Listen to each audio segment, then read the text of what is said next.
এর বান্দা কিতাব কেমন একটা দামি কিতাব।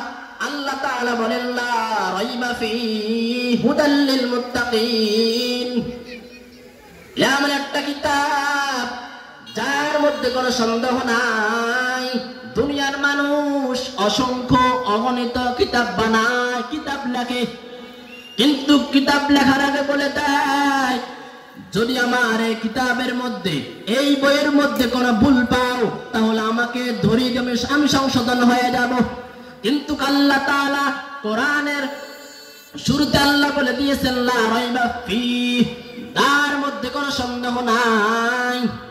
আজ আমরা সেই কিতাব থেকে দূরে সরে আছি।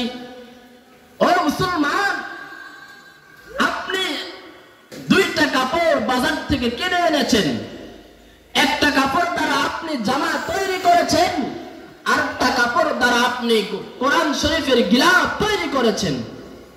এখন আপনার ঘরের মধ্যে দুটোটা রয়েছে, হঠাৎ জামাটা, যেই কাপড়টা আপনি বাজার থেকে কিনে এনে জামা তৈরি করেছেন, ওই জামাটা যখন মাটির মধ্যে পড়ে গেছে, তখন আপনি ইচ্ছায় অনিচ্ছায় সেই জামাটাকে পা দিয়ে চলে গেছেন। কিন্তু যেই কাপড় দ্বারা আপনি কোরআন শরীফের গিলাফ বানিয়েছেন, যদি সেই কোরআন শরীফের গিলাফটা অনিচ্ছাকৃতভাবে পড়ে যায়, তাহলে আপনি দৌড়ে গিয়ে সেই গিলাফটাকে উঠিয়ে ধুয়ে চুমু খান। তার কারণ কি?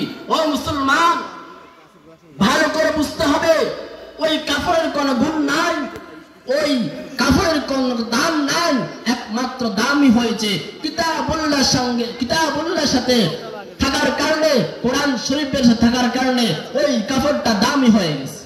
ও মুসলমান, যেই বান্দা কিতাবুল্লাহকে মজবুত করে ধরবে, আল্লাহর কোরআনকে পড়বে, আল্লাহর কোরআনকে বান্দা ভালো করে শিখবে, তাহলে